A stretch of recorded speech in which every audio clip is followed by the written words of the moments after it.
Ce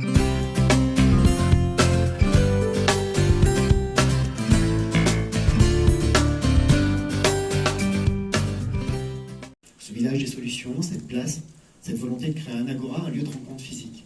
Ce sont des mots que vous avez utilisés, Madame la Directrice, que nous avons entendus pendant toute cette visite, avec une volonté d'apporter l'ensemble des solutions à celles et ceux qui sont en difficulté, qui sont éloignés de l'emploi, qui sont en rupture avec le système scolaire, qui ont, et je reprends vos mots, Madame le maire, le sentiment d'être isolés, de ne pas être entendus, de ne pas être pris en compte, et donner ces solutions permet de trouver des solutions de formation, d'insertion, de logement, prendre soin de la santé, prendre soin aussi d'une ouverture culturelle et faire en sorte que les hommes et les femmes qui fréquentent ce lieu sortent plus armés.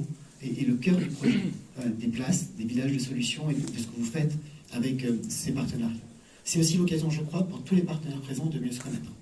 Nous avons cette fâcheuse habitude, c'est humain et administratif, de travailler en silo.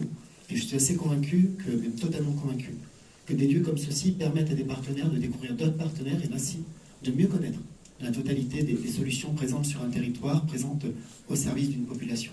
C'est essentiel pour garantir le meilleur accompagnement, pour garantir une amélioration, une émulation collective. C'est essentiel aussi pour garantir des parcours sans couture, je reprends le terme utilisé. Et sans couture veut surtout dire sans rupture.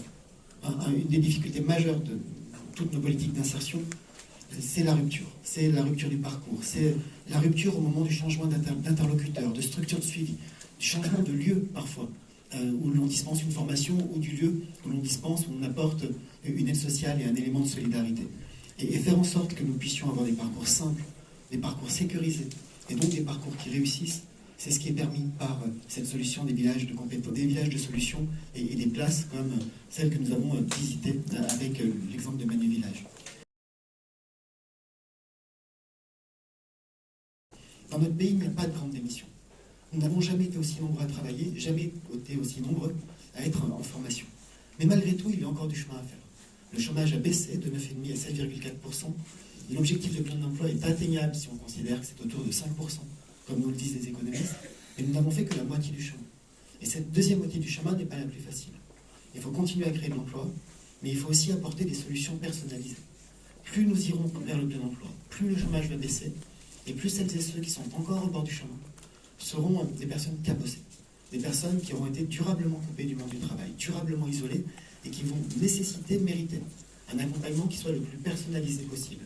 Et avec des villages comme celui que nous inaugurons aujourd'hui, on permet cette personnalisation et on permet cette adaptation.